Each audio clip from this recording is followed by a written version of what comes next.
some more of our friends come in. I know there was quite a long line to join us here in the travel show today. Yesterday was record numbers of people here in the New York travel show, and it's so exciting that travel's back. So we're going to show this first video. Just let our friends come join us in the Travel Savvy Theater. No, Savvy Travel Theater. So a lot of people have opinions about sharks. I know Shark Week has scared many people, as well as all of my colleagues who watched Jaws growing up were absolutely terrified to ever get back in the ocean. And we're going to talk about this coming up, but I wanted to show you, I really, really love to be in the ocean with the sharks. This is from Beaches, Turks and Caicos in Grace Bay in the Caribbean. Now, a shark's about to come right by me. It heard me laugh because I was like, ooh, how'd that shark get so close to me? That's me. How many people have ever been scuba diving in this room? Nice. Scuba diving is amazing. So that's my site, We Say Go Travel. So the next thing, this is also a short video, and you know how sometimes you do stuff because of your parents, they tell you so? So my dad has a lot of opinions about my travels around the world, and when I told him that I was doing this talk today about being brave, my dad said, "Are you gonna hula hoop on stage?" And I said, "No, Dad, I'm not gonna hula hoop on stage. Why would I do that?" And he said, "People will like that." Okay, because I do travel around the world with my hula hoop. And in fact, this video, I'm just gonna show you a short clip of it. This is video from the Philippines. I was traveling as usual with my hula hoop, and in the Philippines, there's two different locations where the prisoners put on a show. So there's a more famous location that of course we didn't go to because I was traveling with someone who liked everything off the beaten path. This is the Iwahig dancing prisoners in the Philippines, and I got invited to be part of the show in jail. So of course I brought my hula hoop and I danced with the Iwahig dancing prisoners. At the time, it was when Gangnam Style was new and very popular, and I had never heard it before in my life. And they had a whole routine, which was almost 4 minutes. So just show you a little clip of this as a few more friends are joining us. And at the end, if you would like a turn, I will let you hula hoop too.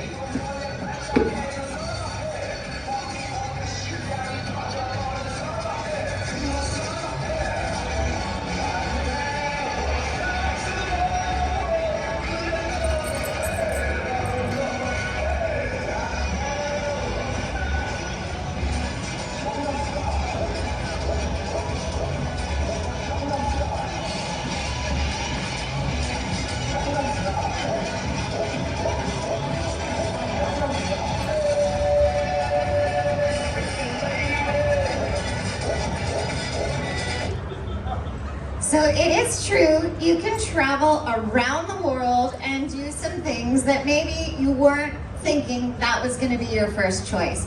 When I first started hula hooping as an adult, I never imagined that I would take a hula hoop in my backpack around the world. I had hula hooped everywhere, the Solomon Islands, all over the Pacific, all over Asia. In fact, I was on one trip where they told me, don't bring your hula hoop tomorrow. But so thank you again for being here. My name is Lisa Niver, and this talk is called Are You Brave Enough? How to Make Your Dream Trip Happen. So I'm going to tell you a little bit about me first and how it came to happen that I've turned travel into a career, and then some of my tips as someone who never felt very brave, but has done all kinds of things like hula hooping in jail around the world. So I'm from Los Angeles, I'm based in Los Angeles, and I've been very lucky to share travel stories on our local station. So our local station in Los Angeles is KTLA TV, and you can see me here with my television friends. I've done stories about Ogden, Utah, Rocky Mountaineer Train in Canada, Philadelphia, Napa Valley, Palm Springs, Scottsdale, Arizona, where they told me, don't wear a dress with a zipper in the summer because you'll get burnt. I was like, maybe I shouldn't come now? I'm like, no, it's okay, it's just hot. I was also part of the KTLA coverage for the Oscars and the Critics' Choice Awards, and my KTLA friends wanted to say a quick hello to you. Travel expert Lisa Niver is here. Niver, travel advisor Lisa Niver. So going Philadelphia, it's important to get away. It's one of the only ways to get from perspective. This adventure seeker has been to 99 countries. Can we hear that? But the creator of We Said Go Travel, it's Head to We Said Go Travel. We Said Go Travel. Head over to wesaidgotravel.com. So my site that I've built over the years is We Said Go Travel, and some of you might be familiar with link trees on social media. This is actually a new platform, Bitly. You've probably heard of Bitly, but now Bitly has their own link tree. So people always ask me, how can I find you? I'm Lisa Niver all over the place, YouTube, I have a Spotify video podcast. So there's different ways that you can find me, and of course across all of the social media. So how did I get started? So my love of travel started in 1981 when my family went on a cruise with Royal Cruise Line in the Mediterranean. And you can see, of course, even back then, they had pirate night on the cruise ship. This was a Greek line. And the thing that happened for me on this cruise was I saw the pyramids in Egypt, the Parthenon in Greece. I got to put my own message in between the stones in Jerusalem and Israel. And one of my most favorite things, I went to the library at Ephesus in Turkey. And the thing that happened for me is I wanted to know more about everything. I really felt like my history books had come to life, and everything was so interesting. At the time, history, social studies, whatever you call that class, I never understood why it was so boring. But then I was in destination and I wanted to know, what kind of books did they read? Where did they come from? How could I come back? And so in fact, that's what I did. I got inspired and I spent a summer. I spent 9 weeks in Israel one summer with a bunch of other teenagers. And then I spent a whole semester in Jerusalem studying. And every weekend it seemed like we went somewhere else. So I have this incredible passion for travel since I'm a teenager. And the thing that happened to me right after college is I fell in love with the underwater world. I learned to scuba dive and I have never stopped. So you can see here this, what looks like a wall of barracudas. That's actually really a tornado of barracudas. It is, I've been diving all over the world. It's one of the most incredible things I've ever seen. It's in Malaysian Borneo, a place called Sipadan. And that's me. You can see only a small amount of them, but that's how they feed. At the top, that's me with a shark. I am not as close as it looks in this picture. That's in Cuba at Gardens of the Queen, another incredible bucket list place. If you've never been diving, I highly recommend it. If you haven't been to Cuba, again, I highly recommend that. And then at the bottom, that's me filming a web series with Orbids in Puerto Rico. So I had this love of diving, a love of travel, and a love of teaching. And I have to say, there wasn't really a match between my teaching budget and my desire to go traveling. So you can see we had lots of special guests at school, a snake, a camel, and I had to make a decision. So the decision I made was to leave, and I wanted to scuba dive, but Club Med sent me to the mountains. So I spent a full season skiing in Copper Mountain in Colorado, and at Club Med we work all day long. I was a teacher, so I worked with the kids, but at night everybody at Club Med is in the show. So you can see in that picture there, the pretty one, that's my sister. She's here today. And I'm dressed up as Marge, the nerdy librarian. So we all participated. So that was part of the way I started to fuel my love of travel. But while I was at Club Med, I learned that I could actually work on a cruise ship. I had grown up watching The Love Boat, and I basically turned into Julie McCoy. And in fact, I now am friends with Jill Whalen, who was on that show. But I spent 6 years sailing the 7 seas and 6 continents. So if you love travel and your house moves during the night, this is a phenomenal thing. So I got to scuba dive all over the world, from Grand Cayman to Bora Bora. We even one season, I spent 3 summers in Alaska, and one day we went scuba diving in Juneau. And it's quite cold, as you would imagine. And so you wear lots of protective equipment, and we have the special 3-finger gloves so you can still signal to your buddy. And you wear a dry suit. And I said to the dive master, I said, what about my cheeks? My cheeks are not covered. And he said, don't worry, Lisa. When they go numb, you won't notice. I was like, that's the plan? Your plan is when I'm like getting frostbite, I'll be fine? He's like, oh, you worry too much. I was like, that actually is quite true. I have a lot of worries. So after working on the ships, I ended up backpacking. Altogether, I spent 3 years carrying my backpack, and this was a day in Samoa that my traveling partner bet me I wasn't strong enough to carry both backpacks, but it turns out I'm very strong. So over that time, I was teaching, I was traveling, and I had a newsletter that built into my website, We Said Go Travel, and turned into a journalism career. So I had the opportunity to go many different places and try many different things. And that was how I started being brave. So I'm gonna share with you some of the tips of how this worked for me that I've shared with other people and helped them try to do new challenges and brave things. But one thing you have to know is there was always a belief that I was very clumsy and that I was not very athletic. But it turns out, while I did have many accidents, I'm not clumsy. There was actually something wrong with my eyes. So when I got divorced, I spent a year working to fix my eyes. And my eye doctor, a very nice man, suggested that now that my eyes work better together, I need to take them on the road. He didn't realize how literally that would be, and try new things. So I looked at Dr. Brodney and I was like, I think I need to use the F word with you. Not what you think, flexible, of course. I have to be flexible. So it's a very hard thing if you believe for so long that you can't do things to decide you can do things.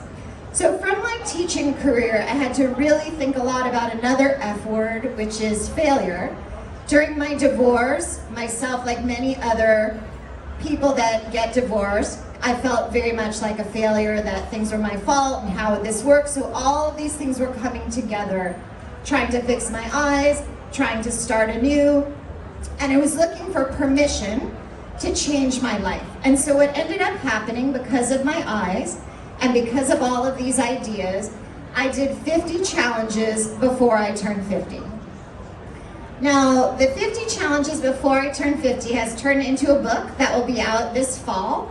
So next year at the travel show, you'll be able to buy my book right here. We'll see that coming in September. Here's an example of some of the challenges I did. I told you there were problems with my eyes, so I was never ever able to play a sport with a ball. Mostly they hit me in the face. But while I was in Ireland, in Kilkenny, I got to try the most ancient sport in the world, which is called hurling. And hurling uses a scimitar and a stick, and they took me out in Kilkenny, and I tried this because I was trying new things, and they actually told me I was quite good at it. I wasn't sure if they were lying to me, but it was really fun, and I not only would never have tried it before, but we really had a great time. So over the course of the 50 things, I flew by myself. I had a private helicopter to go to the Formula One race. I went scuba diving. I went to small countries. There were so many things I got to do. So one of the secrets about being brave and trying new things and accomplishing 50 challenges is that you have to just get started. So Gabby Natale, who I've interviewed, you can watch her on my Spotify video podcast. Gabby always says that starting small does not mean thinking small. And feel free, you can take pictures of any of the slides that you would like. So this is a Mark Twain quote. The secret of getting ahead is getting started. The secret of getting started is breaking your complex, overwhelming tasks into small, manageable tasks, and then starting on the first one.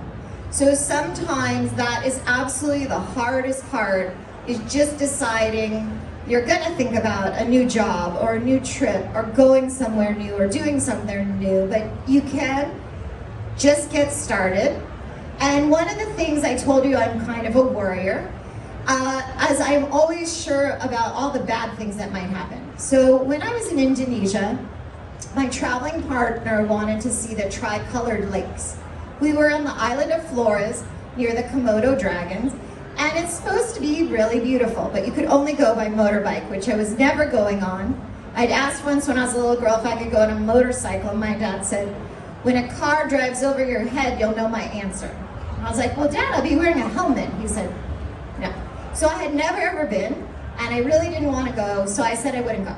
But we really wanted to go. Could we walk? Could we take a car? Could we bicycle? There was no other way. So eventually I got on the motorbike, and really it was amazing. So I was afraid, but as we've heard people say, the fruit is out on the very edge of the limb of the tree, and sometimes you have to walk out there. So that was a thing to do about changing. Someone told me that fear is false evidence appearing real, but you have to change your mind and have fear be face everything and rise. So Indonesia, a lot of people that I talk to always say Indonesia is just Bali. But Indonesia is the largest archipelago on our planet. And so I mentioned to you the scuba diving with the barracudas. That's Malaysian Borneo, which sits on the island of, shares the island is Kalimantan, one of the largest. So Kalimantan, so here you can see that red dot. Indonesia's in between Asia and Australia. And the white dot is Sipadan, where the barracuda point was, where I showed you the video with all of the barracudas. So from Sipadan, I went to Derawan, a small island. And when I was in Derawan, we got invited to go to another small island, even smaller, called Kakavan. And Kakavan is an island that has been risen out of the water. There's a lake in the center of the island, and it's separated from the rest of the island, the ocean, the other islands. And so on that island, the creatures in the lake have evolved, adapted, they've changed. And so there's jellyfish in the lake. And they told me they're stingless jellyfish. And you could swim in the lake.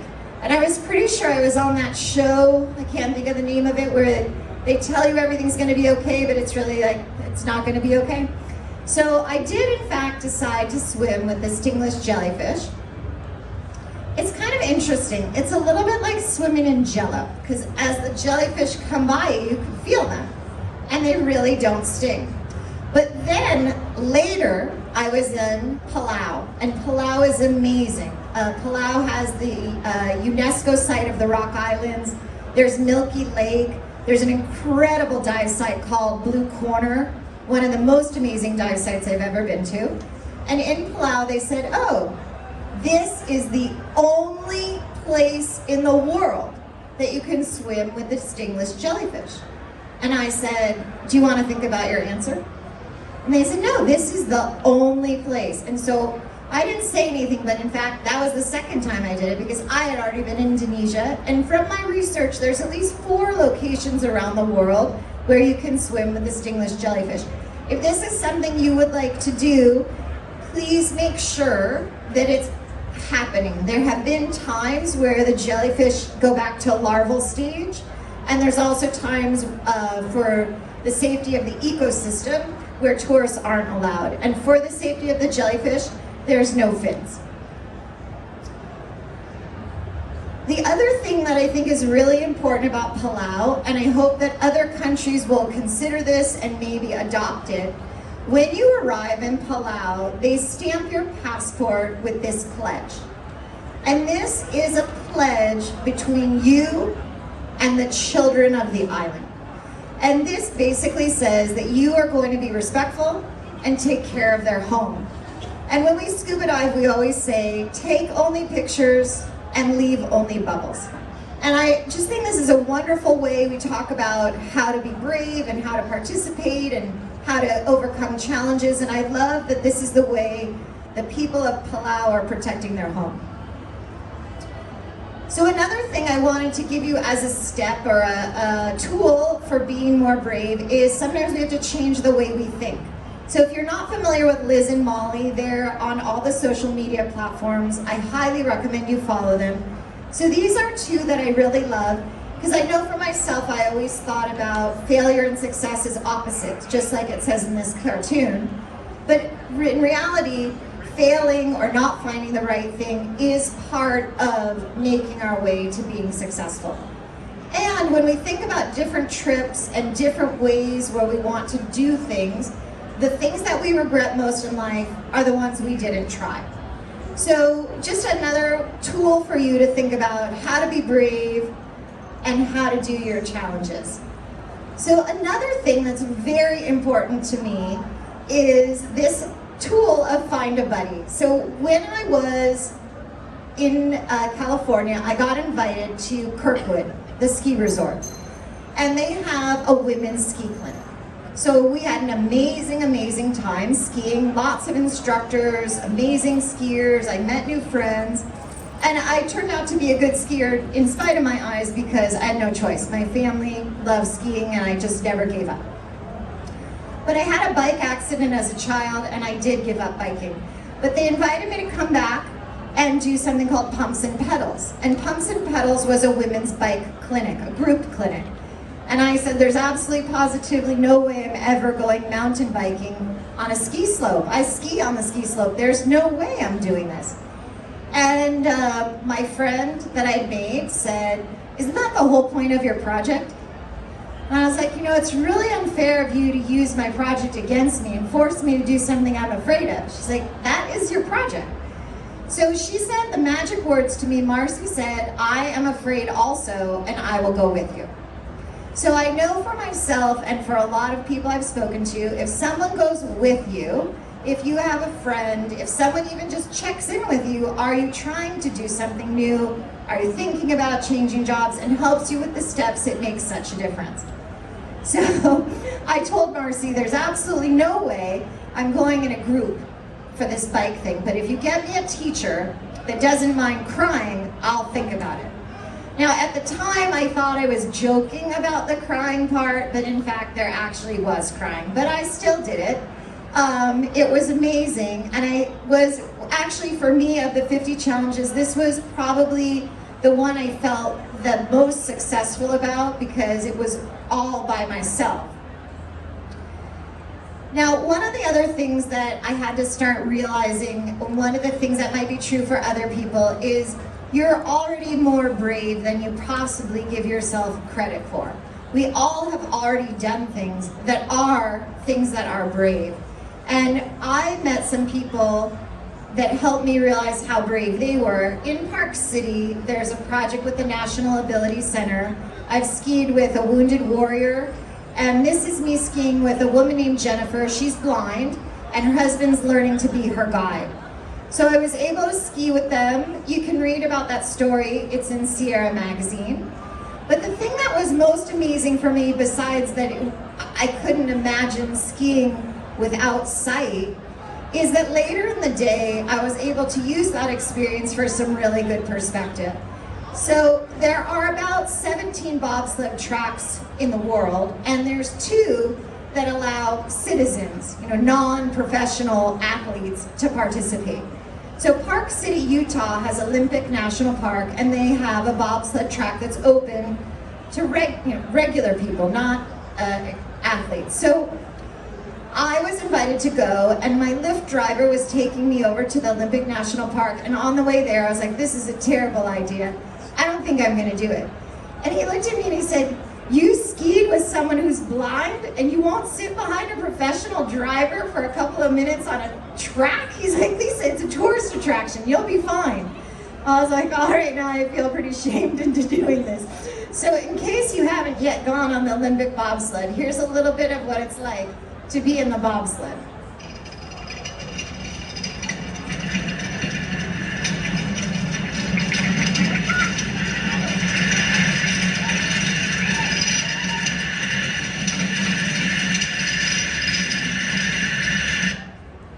It's pretty crazy. It's a little bit loud. It's very fast. And it's a little bit over before you know it. Here's what happened after I got out of the bobsled. Oh my God, that was amazing. I want to go again. It's so good. Thank you, Fred. My mom loves you. I live.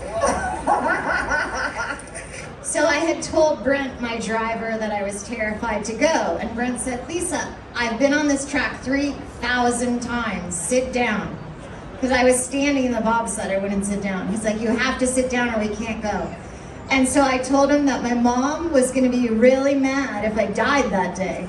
And so that's why at the end, when I lived, I was making fun of myself, like, oh my God, I lived. And Brent walked into my video. So it is, over the course of doing these 50 challenges, I did a lot of things, even in the moment that I didn't think that I would do.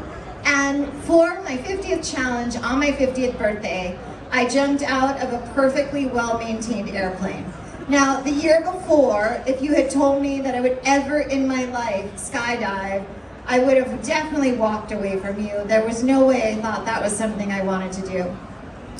And in fact, the day that I went, this is at Go Jump Oceanside near San Diego, California, and the day that I did jump out of a perfectly well-maintained airplane on purpose, there was cloud cover. And that means the plane could not go up in the sky. So for 2 hours, 120 minutes, I was there waiting for my turn. And I had a lot of time to decide that this was a terrible idea. And so they kept talking to me. My guide was like, it's gonna be okay. So he's asking me all about my project. And as we were talking, he said, what else have you done? And I said, oh, I just got back from Mexico.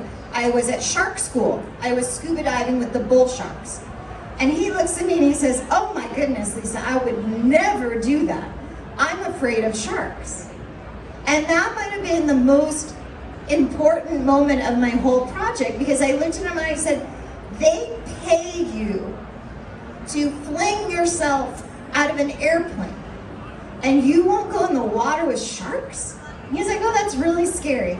And so my whole life, I thought that some people like him were brave and some people like me were not brave.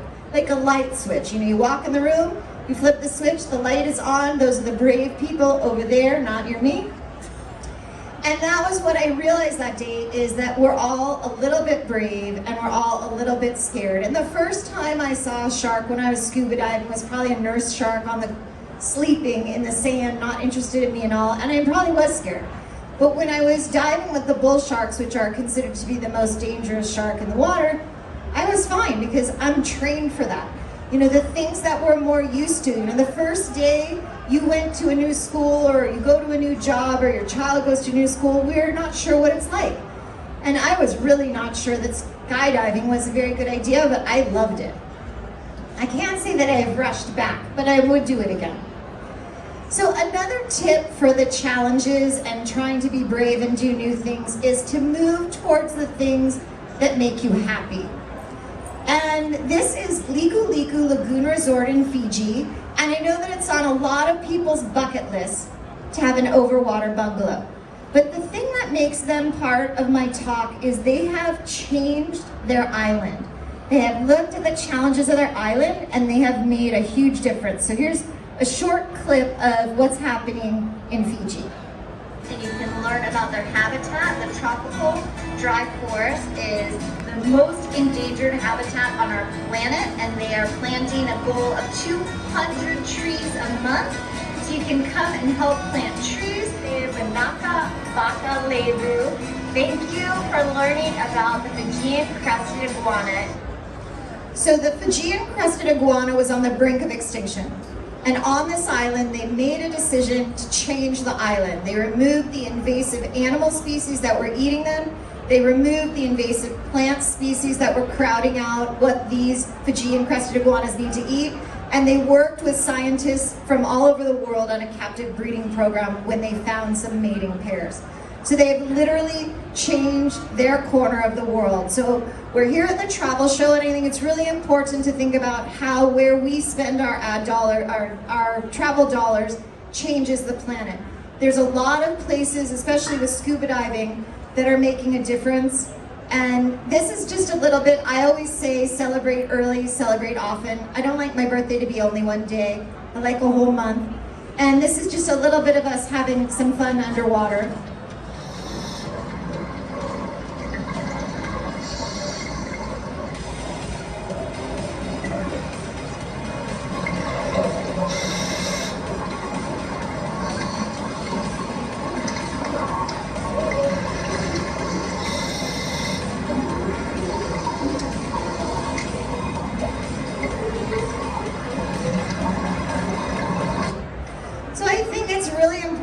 you're trying to decide how to be brave and what your challenges are, to look for things that make you happy, to laugh even if you're underwater scuba diving. And I want to share some tips with you from all of my travels of how I get the most out of making these travels work for me. So one thing, not everybody in the US is familiar with Kiwi.com. A lot of people use Kayak.com or Skyscanner.com.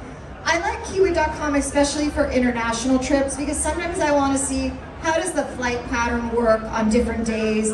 They give you an idea of how much do things cost. So I start at Kiwi.com, I figure out my itinerary.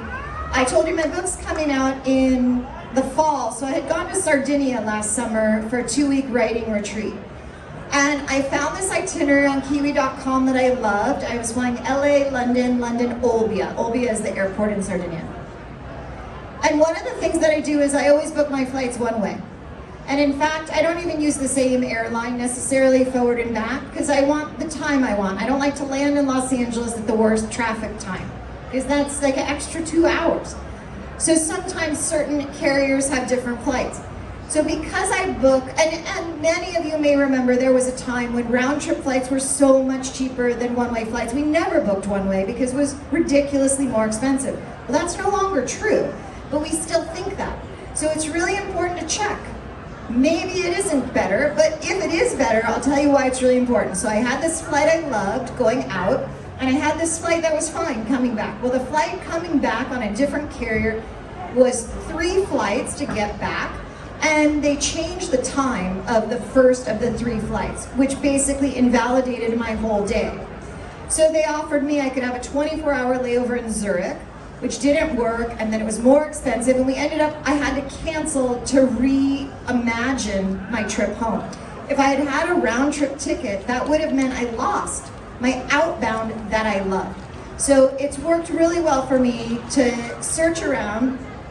The other thing that fascinates me is, I know Angel's coming on later today and he always talks about he never checks a bag. Well, if you travel the hula hoop, you're pretty much checking a bag. So take the airline credit card, be a VIP, they check 1 bag for free. Now at United, I book a regular seat, and when I check in, they always upgrade me. And you get enough miles, you can have a free trip, so don't miss out. The other thing is, after 3 years being on the COVID coaster, we all know that we need to be prepared that things might change, things might happen, and I highly recommend you have travel insurance.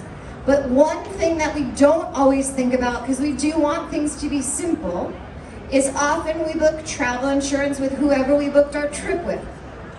Now, I worked for Renaissance Cruises, and after 9/11, my company, Renaissance Cruises, went bankrupt in 6 days.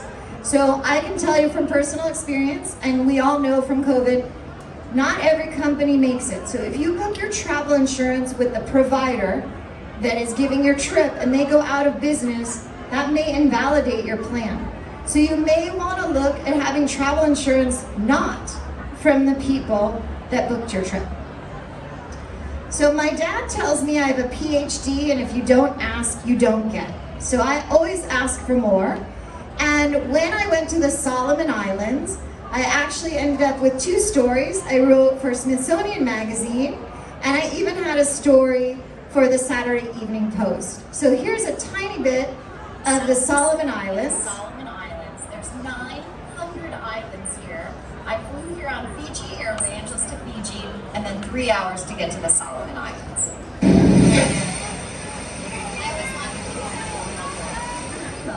Who's the chief? Taught me how to make cloth out of bark, but you have to pound it.